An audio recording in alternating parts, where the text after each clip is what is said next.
Hi, Captain Peter Cutsey with another online briefing. In the last video, we covered normal checklists. In this briefing, we'll cover the non-normal checklist instructions. Most checklists correspond to a light, alert, or other indication. In most cases, the master caution and system annunciator lights also illuminate to indicate a non-normal situation. These lights and alerts and other indications are the cues to select and do the associated checklist. Checklists without a light, alert, or other indication, such as ditching, are called unannunciated checklists. Most unannunciated checklists are in the associated system section. For example, fuel leak engine is in section 12, fuel. Unannunciated checklists with no associated system are in section 0, miscellaneous. All checklists have condition statements. The condition statement briefly describes the situation that caused that light. Let's just have a look. Here's an engine fire or severe damage or separation. Condition: one or more of these occur. Engine fire warning, airframe vibrations with abnormal engine indications, or engine separation.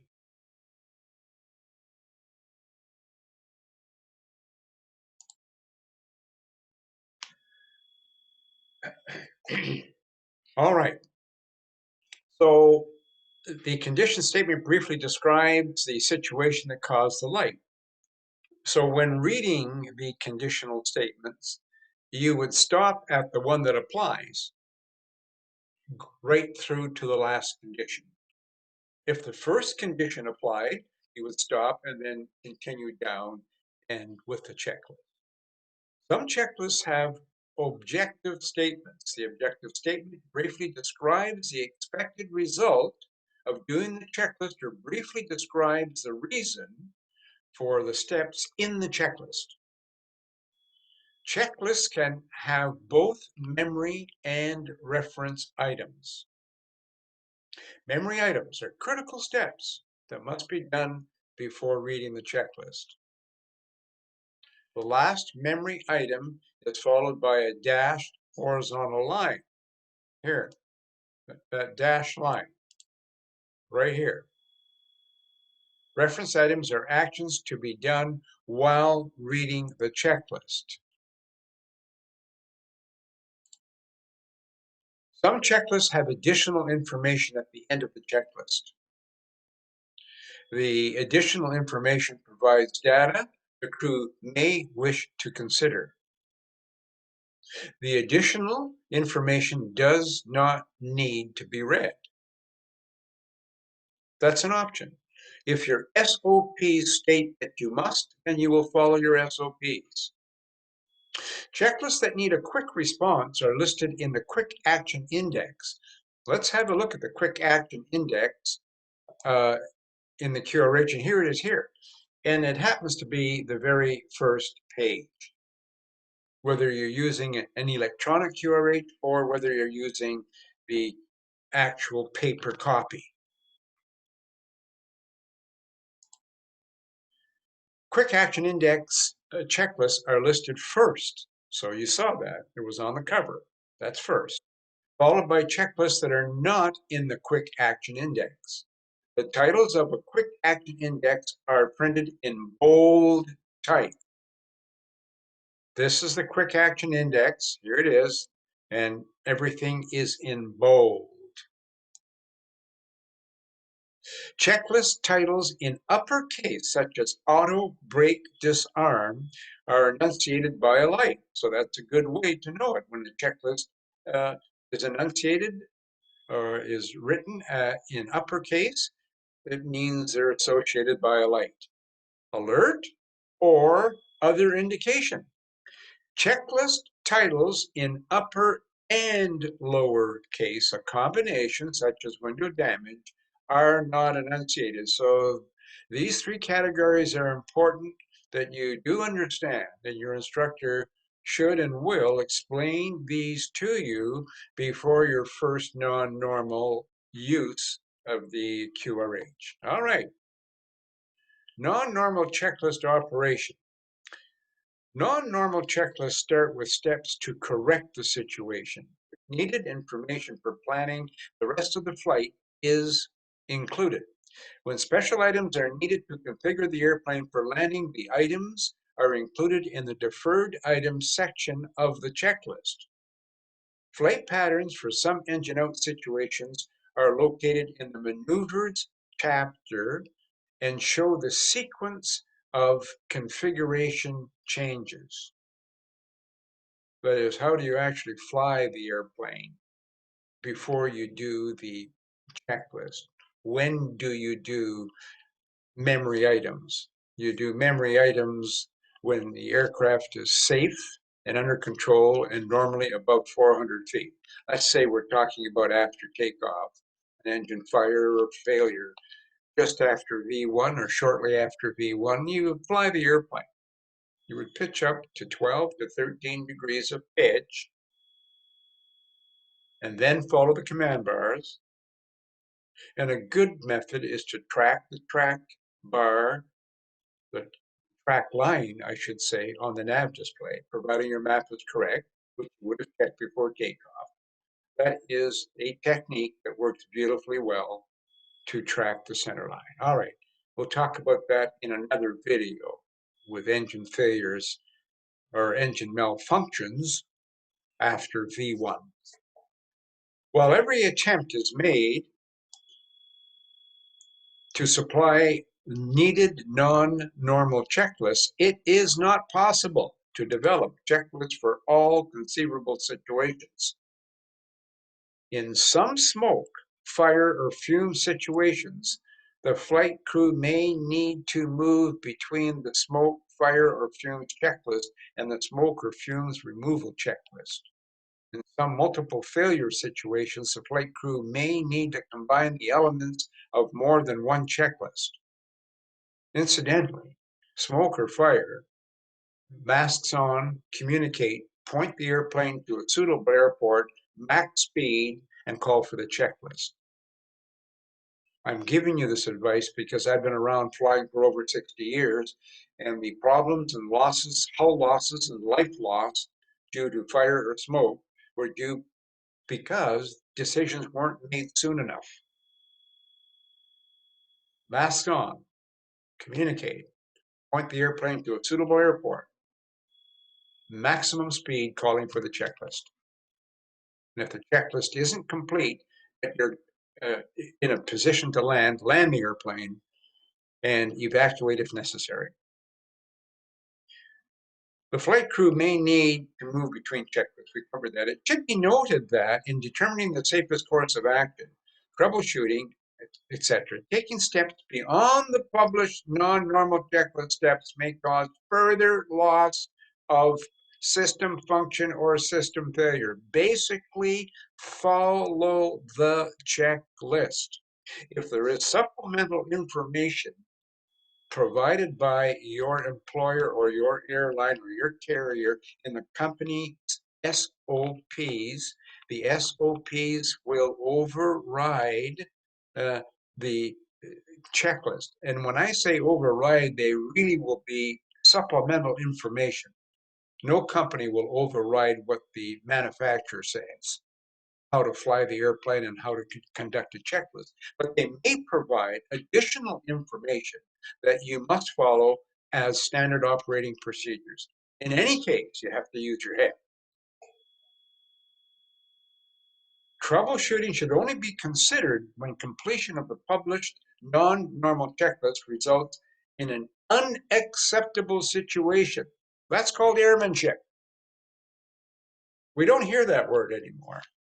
Airmanship means really covers every element of flying, and involved in that is common sense. Remember, there are some situations where the flight crew must land at the nearest suitable airport. These situations include, but are not limited to, conditions where the non-normal checklist includes the item planned to land at the nearest suitable airport. Fire or smoke continues. Only one AC power source remains, either engine or APU generator. Only one hydraulic system remains. By the way, the standby system is considered a hydraulic system. So you have three, A, B, and standby. Any other situation determined by the flight crew to have a significant adverse effect on safety if the flight is continued. Normally your captain has more experience because that's why he's or she is in the left seat. However, you do things together as a crew. If you notice, the statements by Boeing state flight crew. Okay, do things together. Don't rush, but do things together. Communicate. That's important. Okay. It must be stressed that for smoke that continues or a fire that cannot be positively confirmed to be completely extinguished, the earliest possible descent, landing, and evacuation must be done. History, I'm part of that history, over 60 years, has shown that unless you're on the ground in 18 minutes after a smoke or fire situation, you probably will lose the hull and all lives on board. That's history. It doesn't happen often, but when it has happened, procrastination on the crew's part to make the decision to fly immediately to a suitable airport has been the cause in many cases. If a smoke, fire, or fume situation becomes uncontrollable, the flight crew should consider an immediate landing. Immediate landing implies immediate diversion to a runway. However, in a severe situation, the flight crew could consider an overweight landing. Of course, you use your head. Tailwind landing, an off airport landing, or a ditching. They have to do what's safest, and you will make that decision together as a crew.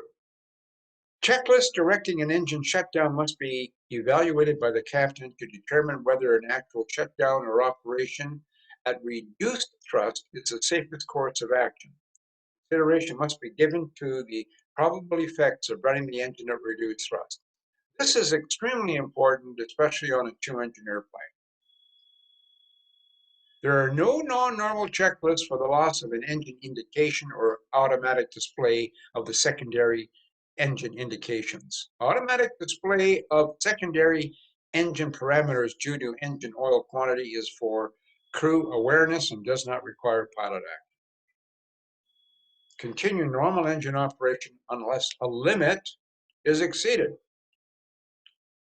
Non-normal checklists assume the following. It's an assumption that during engine start and before takeoff, the associated non-normal checklist is done.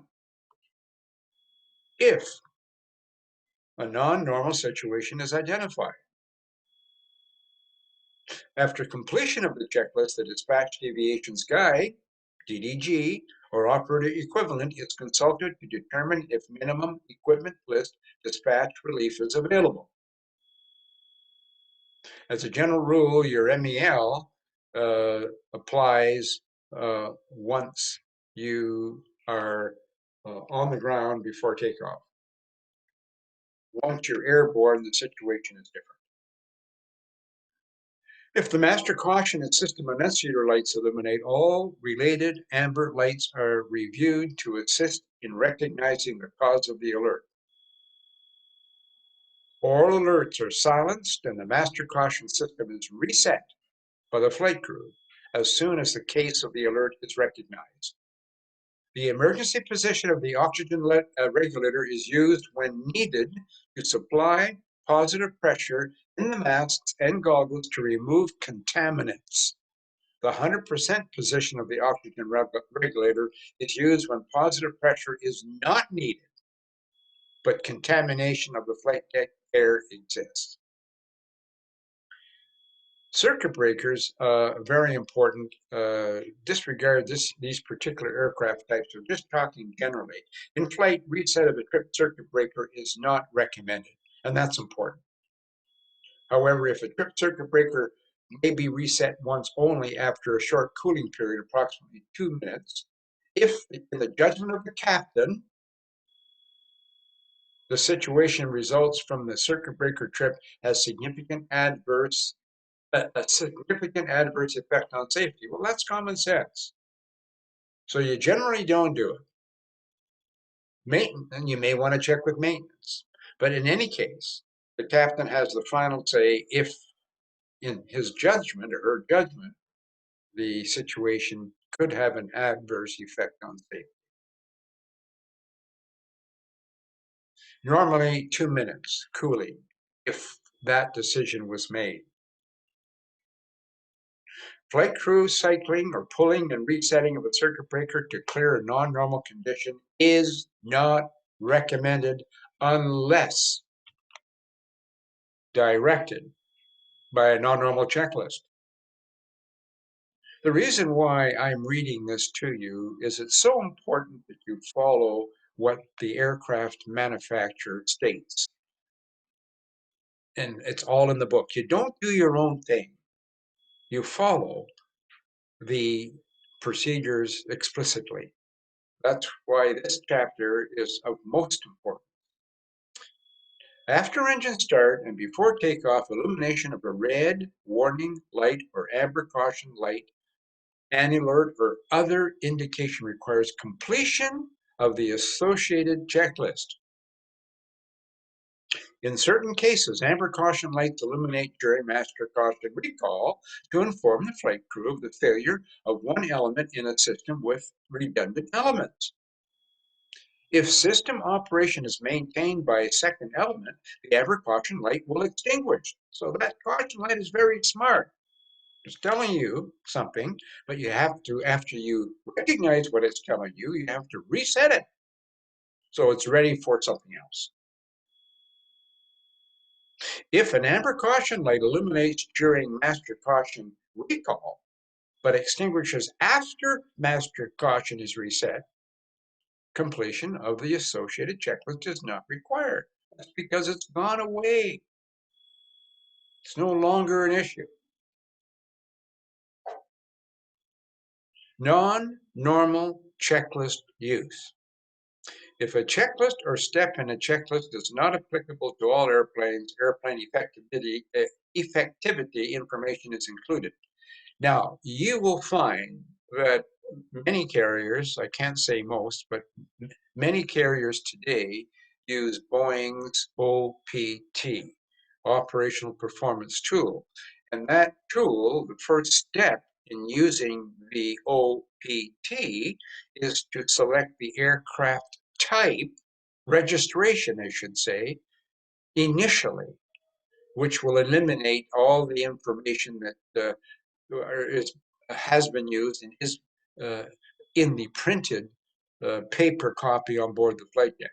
So that actually eliminates the chance of using the wrong references from the specific aircraft ID. Non-normal checklists use starts when the airplane flight path and configuration are correctly established.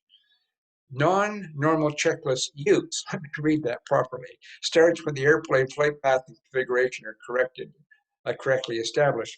One of the basic things in aviation that I learned many years ago is you fly the airplane first. That's the most important. And the pilot flies the airplane. Years ago, we had pilot flying and pilot not flying as the terminology. I mean, very quickly, well, after 20 or 30 years, I got rid of the term pilot not flying. Pilot monitoring was a much better use, meaning The pilot monitoring is flying the airplane mentally and ready to assist or take over, whatever, especially in an incapacitation. I would like to see future changes of the terminology pilot flying and pilot in standby, as the cabin pressure controllers are. They're two identical controllers. So a pilot in standby is a pilot monitoring. He or she is ready every second of the way. And the tendency when going into sim sessions is when it's your turn to fly, you're really under stress. When it's not your turn to fly as pilot monitoring, you fully relax, and that's wrong. The assessor, your instructor who's there to help you and teach you, should actually strengthen the fact that the pilot monitoring position is even more important than the pilot flying.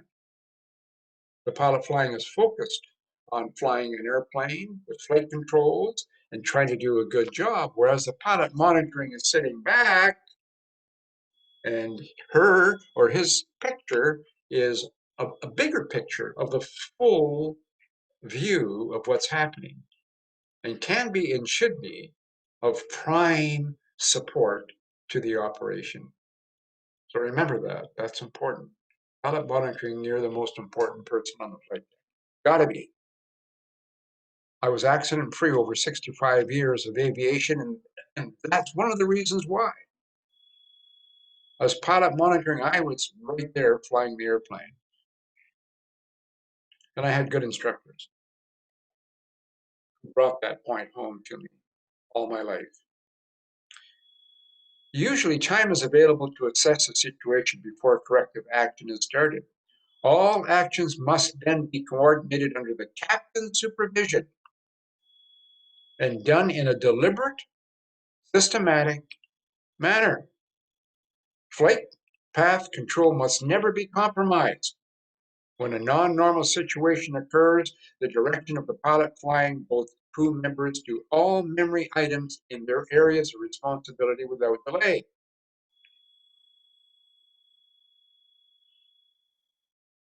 The pilot flying calls for the checklist when the flight path is under control, the airplane is not in a critical phase of flight, such as takeoff or landing, and all memory items have been complete. Worst case scenario, right after takeoff, you don't do any memory items until 400 feet and the aircraft is fully under control. 400 feet is just a minimum. If you don't have the aircraft fully under control and it's 800 feet, you still don't do memory items. So the prerequisites are aircraft under control, minimum 400 feet. Then memory items are complete. The pilot monitoring reads aloud the checklist title. Now, so that's when the checklist is called for. Okay, the checklist isn't called for generally until the memory items have been complete, the aircraft is cleaned up, and the navigation part of your operation is satisfied, and the communication part with respect to ATC first, in charge flight attendant second, and normally company third. And that's variable depending on the intensity of the situation. But basically, to keep it simple, you fly the airplane first, you do memory items minimum 400 feet, and you don't do any checklists or call for checklists until you know where you're going, that's navigation, and you get set up to do so, maybe follow an engine out procedure as per the database or as per a written publication, whatever. And then communication, a short communication is done to ETC, and later on you may have to vary of when you do it to the next people involved, which is really your flight attendant in charge, and then to your company. All of that will have variables, but basically fly the airplane, navigate the airplane, communicate, and then take care of your checklist. Okay? The pilot monitoring reads aloud the checklist title. So some people have a procedure of pilot monitoring, actually physically show the checklist to the pilot flying. So the pilot flying can quickly look over and confirm the checklist. So the pilot flying would call for the checklist. Let's say checklist: engine fire, severe damage, separation. The pilot monitoring, if using an iPad, would take the iPad out of the holder, call up the correct page quickly, show it to the pilot flying, and say checklist: engine fire, separation, severe damage. The pilot flying would confirm and say go ahead. Or if using the hard copy, which a lot of carriers use, and there are good reasons for using the hard copy, the same thing. So checklist title, that's a technique. And that could be part of a company's SOPs. It's important to know your company's SOP. So the airplane effectivity as needed, well, like I say, if you're using an OPT, you're using the correct, you've identified it when you power it up at the beginning of the flight. As much of the condition statement as needed to verify that the correct checklist has been selected, and as much as the objective statement, if applicable, as needed to understand the expected result of doing the checklist. Now I'm going to stop here and we'll resume the following data in this chapter in the next video so that we don't give you too much at one time. Thank you for watching. If you want an online briefing, as we are in the COVID-19 world, get your partner organized on Zoom, get together, and give me a call. The information is on the screen, and I'll gladly give you an online briefing together, no charge. Why? I want to help, especially in the new world of aviation and how things are going to happen in the future. Thanks again for watching.